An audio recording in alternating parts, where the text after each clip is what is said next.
Hello दर्शकों, कैसे हैं आप सभी। मैं आपकी होस्ट चिंकी। आज मैं आपके लिए एक नया चैप्टर लाई हूँ।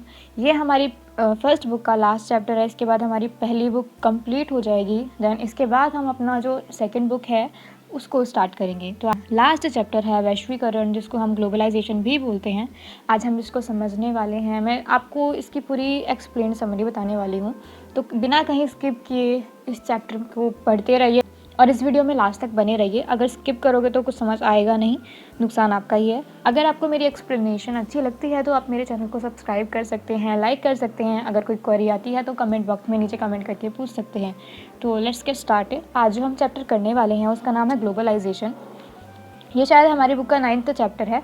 नंबरिंग में कन्फ्यूज़ मत होना, क्योंकि हमारे जो बुक है इसकी जो क्या है न्यू पब्लिकेशंस आई हैं, तो उसमें क्या है 3-4 चैप्टर्स की जो नंबरिंग है ना वो अलग अलग कर दी है। कोई आगे चला गया है, कोई पीछे चला गया है, तो नंबरिंग में मत होना कंफ्यूज। पुरानी बुक में इस चैप्टर का जो नंबर है वो 9 है। तो आज हम जो इस चैप्टर में टॉपिक पढ़ने वाले हैं वो आपका है ग्लोबलाइजेशन। जो इसका मीनिंग होता है, उसका मतलब क्या होता है, फिर जो आपका मैनिफेस्टेशंस होता है ना कि अभिव्यक्ति की स्वतंत्रता का उल्लंघन करना, मतलब जो आपका ग्लोबलाइजेशन भारत में है उसकी हम क्यों कभी कभी उसका बॉयकॉट करते हैं, उसका उल्लंघन करते हैं। डिबेट्स, जो जितनी भी चर्चाएं हैं, कुछ लोग बोलते हैं कि जो ग्लोबलाइजेशन है, जो वैश्वीकरण है, वो भारत के लिए बहुत अच्छा है, तो कुछ बोलते हैं बहुत ज़्यादा बुरा है। इससे क्या होता है, कहीं ना कहीं हम अपनी प्रतिमा को खो देते हैं। तो यही सारी चीज़ें हम आगे पढ़ने वाले हैं, सो देखते हैं। तो वैश्वीकरण का जो एक आप कहें एकदम स्टेबल सा मतलब होता है, मैं आपको पढ़ के बता देती हूँ। वैश्वीकरण बहुआयामी प्रक्रिया है। बहुआयामी का मतलब होता है बहुत सारी, मतलब वैश्वीकरण एक ऐसी प्रक्रिया है जिसको बहुत सारी प्रक्रिया इफ़ेक्ट करती हैं। मतलब जंक्शन बोल सकते हैं, मतलब इसमें बहुत सारी क्रियाएं आ जाती हैं। जैसे इसमें श्रम का भी रोल होता है, पूंजी का रोल होता है, मानव का रोल होता है, जो सांस्कृतिक प्रभाव होते हैं आपके, इन सबका प्रभाव होता है। तो ये जो है हमारी वैश्वीकरण की प्रक्रिया, ये एक बहुआयामी प्रक्रिया है जिसमें हम अपने निर्णय को दुनिया के एक क्षेत्र में क्रियान्वित करते हैं। मतलब कि हम ग्लोब के किसी एक हिस्से में अपने निर्णय को बनाएंगे, उसके बाद क्या करेंगे, उसके बाद जो हमारा निर्णय चेंज हुआ है वो पूरी दुनिया में कहीं ना कहीं फैलता चला जाएगा, पता चल जाएगा। वैश्वीकरण का सिंपल सा मतलब वैसे फ्लो होता है, जिसको हम बहाव बोलते हैं हिंदी में, जो दुनिया के दूरवर्ती क्षेत्र में व्यक्ति के व्यवहार के निर्धारण में महत्वपूर्ण भूमिका निभाता है। जैसे आपको मैं एग्जाम्पल देती हूँ। आप सभी इंस्टाग्राम यूज़ करते होंगे। जैसे हम अगर अपनी कोई प्रोफाइल में चेंज करते हैं तो उसके बाद क्या होता है, जो भी व्यूअर होता है, जो हमारी आईडी को देखता है, तो वो सिर्फ हमारे चेंज देखेगा, कोई चेंज वो खुद हमारी आईडी में नहीं कर सकता। तो यही चीज़ है कि हम जो अपने चेंज करते हैं अपने किसी भी थॉट में, किसी भी चीज़ में, तो उस सब को देखती है पूरी दुनिया, ना कि कोई दुनिया उसे चेंज कर सकती है। तो इसका मतलब ये होता है। आगे है, एक अवधारणा के रूप में वैश्वीकरण का बुनियादी तत्व प्रवाह है। मतलब कि जो आपका ग्लोबलाइजेशन है, इसका मतलब होता है प्रवाह। जो आपका फ्लो होता है ना, वो प्रवाह कई प्रकार के होते हैं, जैसे वस्तुओं का, पूंजी का, श्रम का, विचारों का, विश्व के एक हिस्से से दूसरे अन्य हिस्सों में मुक्त प्रवाह। मतलब कि जो आपका ग्लोबलाइजेशन होता है वो किसी एक ही चीज़ पर सीमित नहीं होता है, वो आपका वस्तुओं पर होता है, पूंजी पर होता है, श्रम पर होता है, विचारों पर होता है। आपको पता होगा जो कार वगैरह होती हैं, जो बाहर देश से मैन्युफैक्चर होकर इंडिया में आती हैं बेचने के लिए, तो उनको क्या करते हैं, चार्टर प्लेन वगैरह नहीं होते, उनके ज़रिए एक देश से दूसरे देश में ट्रांसफ़र किया जाता है। तो यहाँ पे क्या हो रहा है, दूसरे देश की वस्तु हमारे भारत में आके बिक रही है। इससे क्या होगा कि जो इस कार का ओनर होगा ना देश, उसको फ़ायदा होगा, क्योंकि वो दूसरे देश में आके पैसे कमा रहा है। पूंजी का मतलब कि अगर हम कुछ चीज़ सोचते हैं, जैसे आजकल बहुत सारी एमएनसीज़ है आपकी, जो मल्टीनेशनल कंपनीज़ हैं। जैसे आपको पता ही होगा कि टोयोटा जो है वो एक चाइनीज़ कंपनी है। कहाँ, वो पहले एक ट्रैक्टर बनाती थी, लेकिन आज उसकी इतनी सारी इलेक्ट्रॉनिक आपको चीज़ें देखने के लिए मिल जाएगी मार्केट में। तो क्या हो रहा है, चाइना अपनी कंपनी को भारत में भेजकर पैसा कमा रहा है। तो ये एक चीज़ हो गई। पूंजी, उसने पूंजी लगाई अपने देश में, उस चीज़ को खड़ा किया, इसकी इंडस्ट्रीज़ वगैरह लगाई। जब वो चीज़ सफल हो गई तो वो ऑल ओवर इंडिया में घूमने लग गई। तो श्रम का भी ऐसा ही है, और विचारों को भी हम एक जगह से दूसरे स्थान पर प्रवाह कर सकते हैं, प्रवाहित कर सकते हैं। तो ये हमारा ग्लोबलाइजेशन था, जिसको हम हिंदी में वैश्वीकरण बोलते हैं। वैश्वीकरण को बहुमंडलीयकरण भी कहते हैं, और यह एक बहुआयामी अवधारणा है। यह ना तो केवल आर्थिक परिघटना है और ना ही सिर्फ सांस्कृतिक या राजनीतिक परिघटना है। मतलब इसको किसी ने बनाया नहीं है, ये अपने आप क्या है, उत्पन्न हुआ है। बहुमंडलीकरण मतलब कि विचारों, पूंजी, वस्तु वगैरह को पूरे ग्लोब पर प्रवाहित करने वाली, जो आप कहें फिनोमिना है वो हमारा ग्लोबलाइजेशन है, जिसको हम भूमंडलीकरण भी बोलते हैं। ये आपका शॉर्ट क्वेश्चन में आ सकता है, तो आप इसको नोट डाउन कर लो या फिर इसका स्क्रीनशॉट ले लो। और जो मैंने बताया था, जो हमारा ग्लोबलाइजेशन है वो एक बहुआयामी अवधारणा है, मतलब कि इसके अंदर बहुत सारी अवधारणाएं आके मिल जाती हैं। ये एक अवधारणाओं का जंक्शन होता है, जहाँ पे बहुत सारी चीज़ें एक जगह पर आकर मिल जाती है, उसको जंक्शन बोलते हैं। यह ना तो केवल आर्थिक परिघटनाएं, मतलब कि इससे पैसे का जो आपका कहें फ़ायदा तो होता ही होता है, और ना ही कोई सांस्कृतिक या फिर कोई राजनीतिक परिघटना है। ओके, आगे देखते हैं। अगर मैं आपसे वैश्वीकरण के उदाहरणों की बात करूं तो वो कुछ इस तरह से होंगे। विभिन्न विदेशी वस्तुओं की भारत में उपलब्धता, जैसे आपको पता होगा कि बहुत सारी ऐसी कंपनियां हैं जो भारत की नहीं हैं, लेकिन वो भारत में आके अपना व्यापार कर रही हैं। जैसे फ़ोन की आपकी कंपनी हो गई, सैमसंग हो गया, शाओमी हो गया, टोयोटा हो गया, जो कार वगैरह की कंपनी है। तो ये सारी जो कंपनियां हैं वो भारत की नहीं हैं, वो भारत में आके अपने प्रोडक्ट्स को बेचती हैं, मुनाफा कमाती हैं। युवाओं को करियर के लिए विभिन्न अवसरों का मिलना। अब ग्लोबलाइजेशन से हमको फ़ायदा कैसे हो सकता है, हमारी बेरोज़गारी दूर कैसे हो सकती है, तो मैं आपको एक एग्जांपल देती हूँ। जैसे यदि जो आपकी नेस्ले कंपनी है, यदि वो अपनी भारत में ब्रांच खोलती है, तो जाहिर सी बात है उसको कंपनी में काम करने के लिए एम्प्लॉय भी चाहिए होंगे। तो वो क्या करेगी, जिस देश में वो अपनी फैक्ट्री को अवस्थित करेगी, वहाँ के लोगों से भी बोलेगी कि आप हमारी कंपनी में काम कर सकते हैं, हम आपको पैसे देंगे, आपको रोज़गार देंगे। तो यहाँ पे क्या हो रहा है, वैश्वीकरण से हमें कहीं ना कहीं जो हमारा बेरोज़गारपना है वो कहीं ना कहीं कम होता है। जो हमारे युवा हैं उनको नौकरी वगैरह मिलती है।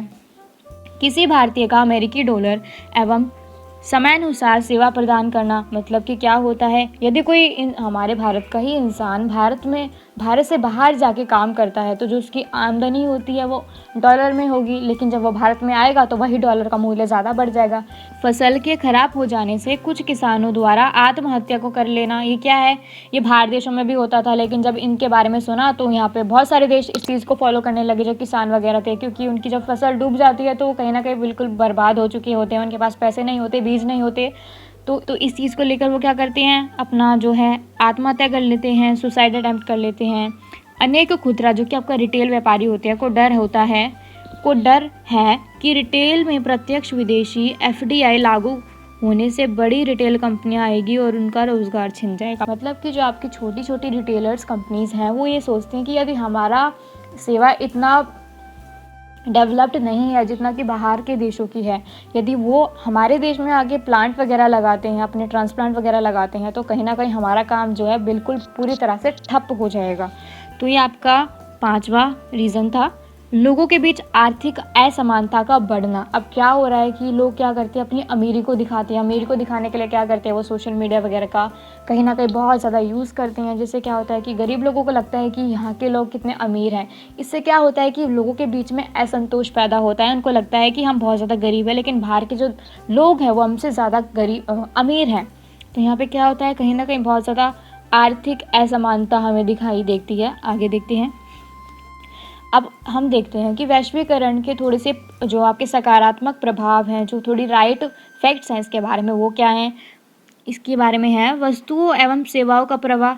अगर कोई छोटा सा देश है, उस छोटे से देश के अंदर कोई इंसान एक कंपनी खोलता है और वो कंपनी उसकी चल भी जाती है, लेकिन उसको उतना मुनाफा नहीं हो रहा है जितना वो चाहता है, क्योंकि उसका देश छोटा है।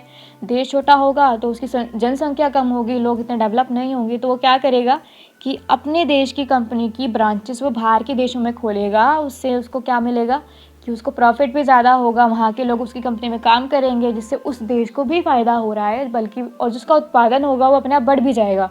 तो ये एक सकारात्मक प्रभाव है हमारा। आगे देखो, रोज़गार के अवसरों को उत्पन्न करना कहीं ना कहीं एक बहुत बड़ा पॉइंट है कि बाहर से अगर कोई कंपनी हमारे देश में आके जो आपका व्यापार है, ट्रेड शुरू करती है, तो उसको एम्प्लॉयज़ की ज़रूरत होती है, तो वो उसी देश के लोगों को रखेगा और उनको रोज़गार देगा। तकनीक एवं शिक्षा का आदान प्रदान। अब हमें पता है कि जैसे कोई बहुत बड़ा विकसित देश है, वो किसी विकासशील देश में आके अपनी कोई कंपनी खोलेगा, तो वहाँ के लोगों को वो काम पर रखेगा और साथ ही साथ तकनीक भी बताएगा कि कैसे आपको काम करना है। तो उससे क्या होगा कि लोगों में जो अर्धविकसित लोग हैं उनको प्रशिक्षण मिलेगा तकनीक का। जीवन शैली में परिवर्तन आना, वो लोग कमाएंगे, अच्छा रहन सहन होगा, उनके पास मुद्रा होगी, सब कुछ उनका बहुत अच्छा होगा, खान पान, रहन सहन, उनकी वेशभूषा। तो कहीं ना कहीं उनकी जो जीवन शैली है वो कहीं ना कहीं बहुत बड़ी एक प्लस पॉइंट में बदल जाएगी। विश्व के लोगों में जुड़ाव हो सकता है, जैसे सोशल मीडिया है उसमें पूरी दुनिया के लोग एक साथ रह सकते हैं, बात कर सकते हैं, कनेक्टेड रह सकते हैं। तो कहीं ना कहीं ये पारस्परिक जो आपकी बोलते हैं पारस्परिक संबंध हैं वो उनको विकसित करता है। आर्थिक मजबूती प्रदान करना एवं आत्मनिर्भर बनाना। हमारा ग्लोबलाइजेशन आर्थिक मजबूती भी देता है, साथ ही साथ किसी इंसान को जो उसकी इंडिपेंडेंस होती है वो भी प्रदान करता है, जो कि एक बहुत अच्छा पॉइंट है। तो ये कुछ पॉइंट मैंने आपको बताया जो कि वैश्वीकरण के सकारात्मक प्रभाव थे। जैसे मैंने आपको पहला बताया था, वस्तुओं एवं सेवाओं का प्रवाह, रोजगार के अवसरों का उत्पन्न होना, तकनीक एवं शिक्षा का आदान प्रदान, जीवन शैली में परिवर्तन आना, विश्व के लोगों में जुड़ाव, ठीक है, और जो आपका है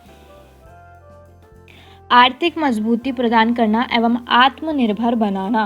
तो ये सारे जो पॉइंट्स हैं हमारे वो कहीं ना कहीं सकारात्मक प्रभाव को दर्शाते हैं। उसके बाद आपका आता है, अब हम देखते हैं हमारा जो वैश्वीकरण है, ग्लोबलाइजेशन है, इसके नकारात्मक प्रभाव क्या हो सकते हैं। तो चलिए, जो आपके लघु कुटीर उद्योग हैं इनका पतन हो रहा है। लघु मतलब छोटे, जो आपके कुटीर उद्योग होते हैं, जैसे दिया बनाने की हो गए, मटका बनाने की हो गए, या फिर छोटी छोटी जो कपड़ा मिल होती है, कागज़ मिल होती है, चिप्स वगैरह के पैकेट वगैरह जो होते हैं, तो उनकी जो छोटे छोटे उद्योग होते हैं ना कहीं इनका पतन हो रहा है, इनका क्या है, डिस्ट्रॉयशन हो रहा है। वो कैसे, आप सोचिए कि कोई छोटी सी मिल है जो कपड़ा बनाती है कपास से, लेकिन वहीं उन्हीं के देश में कोई दूसरे बड़े देश की कंपनी आके अवस्थित हो जाए और कम रेट में अच्छी क्वालिटी के कपड़े बेचे, तो लोग कुटीर उद्योग के कपड़े नहीं खरीदेंगे, उस कंपनी के कपड़े खरीदेंगे। तो इससे क्या हो रहा है कि जो आपके छोटे छोटे लघु कुटीर उद्योग है वो कहीं ना कहीं समाप्त होते जा रहे हैं।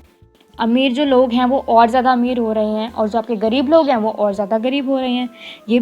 ये भी आपका एक क्या है, नकारात्मक प्रभाव है वैश्वीकरण का। सांस्कृतिक पतन, आपको पता होगा कि जो आजकल की हमारी भावी पीढ़ी है, जो हमारी करंट पीढ़ी चल रही है, वो कहीं ना कहीं वेस्टर्न कल्चर को बहुत ज़्यादा फॉलो करती है। वहाँ का खान पान हो गया, जैसे पिज़्ज़ा बर्गर वगैरह जो भी है, वहाँ के म्यूज़िक को बहुत फॉलो करती है। आजकल आप देखेंगे ज़्यादातर लोगों को इंग्लिश सॉन्ग बहुत पसंद होते हैं, जो कि वेस्टर्न सॉन्ग्स होते हैं। वहाँ का वो पहनावा फॉलो करते हैं, वहाँ के जो फेस्टिवल्स वगैरह होते हैं, जैसे आपका वैलेंटाइंस डेज वगैरह हो गया, ब्लैक फ्राइडे वगैरह हो गया, तो ये सब क्या है, फॉलो करते हैं। तो कहीं ना कहीं क्या हो रहा है, हम कहीं ना कहीं अपनी संस्कृति को खो रहे हैं। ये कुछ इस प्रकार होगा, जो हमारी आर्थिक गतिविधियाँ हैं उन पे कहीं ना कहीं विदेशी कंपनी क्या है, वर्चस्व दिखा रही हैं। जो आपका पूंजीपति होते हैं, बड़े बड़े जमींदार वगैरह होते हैं, उनका वर्चस्व। तो ये कुछ पॉइंट थे जो मैंने आपको बताया ग्लोबलाइजेशन के बारे में, जो कि नकारात्मक पॉइंट थे। आगे देखते हैं वैश्वीकरण के कारण क्या हो सकते हैं, कि वैश्वीकरण कैसे हमारे देश में आ रहा है, पूरे ग्लोब पर कैसे वो राज कर रहा है। तो उसके बहुत सारे कारण हैं। उसके आने के कारण क्या है, तो देखते हैं। उन्नत प्रौद्योगिकी एवं विश्वव्यापी पारस्परिक जुड़ाव, जिसके कारण विश्व आज एक वैश्विक ग्राम बन चुका है। मतलब कि आपको पता है, जो आपका पारस्परिक जुड़ाव होता है, मतलब कि लोग एक कंट्री से दूसरी कंट्री में बैठे हुए इंसान से बात कर सकते हैं। क्या, सोशल मीडिया, प्रौद्योगिकी, टेक्नोलॉजी, इसकी वजह से जो हमारा पूरा ग्लोब है वो कहीं ना कहीं वैश्विक ग्राम जो आपका बन चुका है पूरा का पूरा। तो वैश्वीकरण को बुलाने में सबसे ज़्यादा जो आप कहें हाथ है वो हमारी प्रौद्योगिकी का है, टेक्नोलॉजी का है, इंटरनेट का है। पहले क्या होता था, Telegram, telegraph, telephone, microchip, internet एवं अन्य सूचना तकनीकी साधनों ने विश्व के विभिन्न भागों के बीच संसार की जो है क्रांति ला दी है। मतलब इनके ज़रिए लोग बहुत ज़्यादा एक दूसरे से जुड़े हुए रह सकते हैं। उनके पास ना प्रेजेंट होके फिजिकली, मेंटली उनसे जुड़े रहते हैं। तो कहीं ना कहीं ये एक कारण हो सकता है वैश्वीकरण का आने का। पर्यावरण की वैश्विक समस्याओं, जैसे कि सुनामी हो गया, जलवायु परिवर्तन हो गया, वैश्विक ताप वृद्धि से मिटने हेतु अंतर्राष्ट्रीय सहयोग, जो कि आपका रियो सम्मेलन हुआ था ना, मतलब कि आज पूरा ग्लोब कहीं ना कहीं एक तरह से जुड़ा हुआ है। किसकी वजह से, वैश्वीकरण की वजह से। जैसे पहले हम जलवायु, जो आपका जैसे आपका मौसम बदलता रहता है, सुनामी है, इनके ऊपर कोई इतना चर्चा नहीं करता था, लेकिन वेस्टर्न कंट्रीज़ इन सभी चीज़ों पे बहुत ज़्यादा ध्यान देती है। तो छोटे छोटे देश भी अब उनको फॉलो करना स्टार्ट कर चुके हैं, जो कि एक वैश्वीकरण का ही कारण है। अब क्या है, हमने बुराइयाँ भी पढ़ ली, अच्छाइयाँ भी पढ़ ली, और उसके आने के कारण भी पढ़ लिए आपके ग्लोबलाइजेशन के। अब हम देखते हैं कि जो हमारा वैश्वीकरण है इसकी विशेषताएं क्या है। अब ऐसा तो है नहीं कि अगर कोई चीज़ है तो उसकी सिर्फ बुराइयां भी होगी, उसके प्लस पॉइंट भी होंगे, उसके माइनस पॉइंट भी होंगे, उसकी कुछ खूबियां भी होंगी, उसकी कुछ कमियां भी होंगी। तो अब हम इसकी थोड़ी सी खूबियां देख लेते हैं कि इसकी जो विशेषताएं हैं वो क्या हो सकती हैं। तो पहला पॉइंट है पूंजी, श्रम, वस्तु एवं विचारों का गतिशील एवं मुक्त प्रवाह। मतलब कि हम पूंजी का, वस्तु का, श्रम का और विचारों का बहुत तेज़ी से प्रवाह कर सकते हैं एक हिस्से से दूसरे हिस्से में, भले ही वो ग्लोब के किसी भी हिस्से में क्यों ना अवस्थित हो। पूंजीवादी व्यवस्था, खुलेपन एवं विश्व व्यापार में वृद्धि। आजकल क्या होता है कि आपका पूरा का पूरा मार्केट जो है वो ट्रेड मार्केट है, वहाँ पे खुला क्या है, कंपटीशन चलता है। कंपनियों में हमेशा ही क्या चलता रहता है कि मैं तुमसे ज़्यादा अच्छे प्रोडक्ट्स मैन्युफैक्चर करता हूँ तो मेरी जो सेल है वो तुमसे ज़्यादा होगी। तो होड़ हमेशा चली रहती है मार्केट में। देशों के बीच आपसी जुड़ाव एवं अंतर्निर्भरता। मतलब कि जो देश हैं वो आजकल हर मुद्दे पे एक दूसरे से बहुत ज़्यादा सलाह लेते हैं, जुड़े रहते हैं, मित्रता की संधि है उसका पालन करते हैं। उनके अंदर बहुत ज़्यादा क्या है, जुड़ाव है, कनेक्टिविटी बहुत ज़्यादा है ग्लोबलाइजेशन की वजह से। फिर जो आपका फोर्थ है, विभिन्न आर्थिक घटनाएं जैसे मंदी और तेज़ी तथा महामारियां जैसे इंथ्रेकस, कोविड-19, ईबोला, HIV, एड्स। आपकी जो एड्स होती है ना, एक्वायर्ड इम्यूनोडेफिशिएंसी सिंड्रोम, इसके बारे में बता रखा है। स्वाइन फ्लू जैसे मामलों में वैश्विक सहयोग एवं प्रभाव जो कि मुमकिन हो पाया है सिर्फ और सिर्फ आपकी ग्लोबलाइजेशन की वजह से। तो ये कुछ हमारी क्या थी, विशेषताएं थी ग्लोबलाइजेशन की, वैश्वीकरण की, जो कि मैंने आपको बताया। आगे चलते हैं। अब इसके ना अलग अलग प्रभाव है, इसके प्रभाव की बहुत सारी कैटेगरीज हैं। कुछ आपके सांस्कृतिक प्रभाव है, कुछ आर्थिक हैं, कुछ सामाजिक प्रभाव है। तो हम सभी पढ़ने वाले हैं, देखते हैं।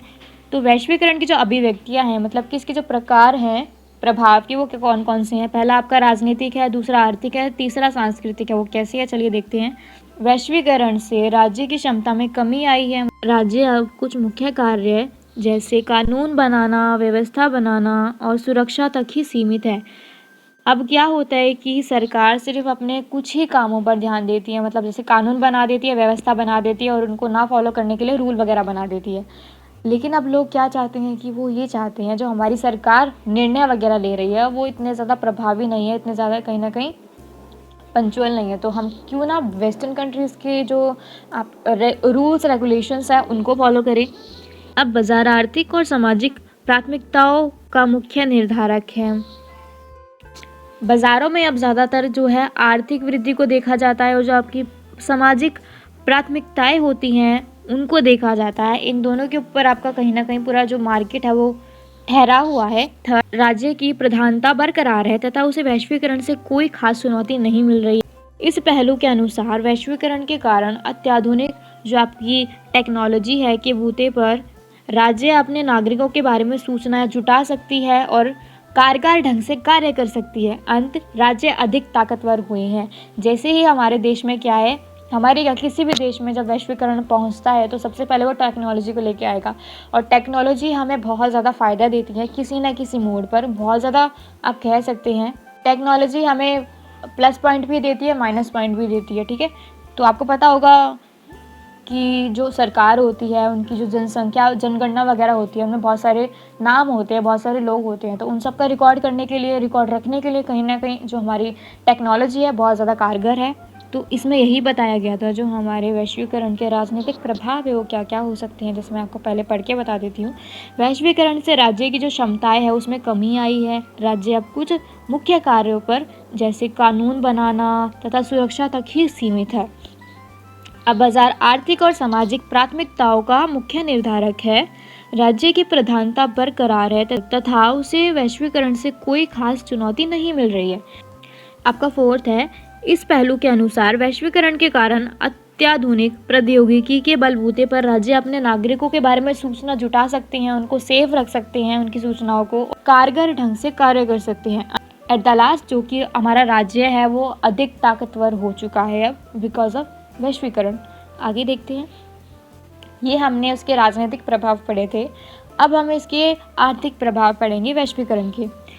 अंतर्राष्ट्रीय मुद्रा कोष जो आपका इंटरनेशनल मॉनेटरी फंड है IMF विश्व बैंक एवं जो आपका वर्ल्ड ट्रेड ऑर्गेनाइजेशन है, विश्व व्यापार संगठन जैसे अंतर्राष्ट्रीय संस्थाओं द्वारा आर्थिक नीतियों का निर्माण, इन संस्थाओं में धनी, प्रभावशाली एवं विकसित देशों का प्रभुत्व। कहीं ना कहीं क्या होता है कि बाहर के बहुत बड़े बड़े मोड़ पर क्या होता है, वैश्वीकरण हर देश को कहीं ना कहीं सेम सिमिलैरिटी प्रदान करता है, जो कि इसका एक बहुत बड़ा आर्थिक पॉइंट है। आयात प्रतिबंधों में अत्यधिक कमी। अब आपको पता होगा, यदि हम किसी एक देश से दूसरे देश में कोई सामान भेजते हैं तो उस पर कुछ कर लगता है, तो उस कर को कम कर दिया गया है बिकॉज ऑफ वैश्वीकरण। पूंजी के प्रवाह से पूंजीवादी देशों को लाभ, परंतु श्रम में निर्बाध प्रवाह न होने के कारण विकासशील देश को कम नाम। अब क्या हो रहा है कि पूंजी के प्रवाह से जो पूंजीवादी देश है उनको तो लाभ हो रहा है, लेकिन श्रम के निर्बाध प्रवाह न होने के कारण कहीं ना कहीं जो आपकी अर्धविकसित कंट्रीज़ हैं, जो विकासशील है, उनका पूरी तरह से विकास नहीं हुआ है, तो उनको कहीं ना कहीं उनका नाम दब रहा है, उनका कम नाम आ रहा है। तो ये एक थोड़ा सा आप कहीं नेगेटिव पॉइंट हो सकता है आर्थिक कैटेगरी में। नेक्स्ट है, विकसित देशों द्वारा वीज़ा नीति द्वारा लोगों की आवाजाही पर प्रतिबंध लगा दिया गया है। कुछ देशों में क्या होता है कि वो पर्टिकुलर कंट्रीज़ को ही अपने देश में आने की इजाज़त देते हैं, हर देश को नहीं देते हैं।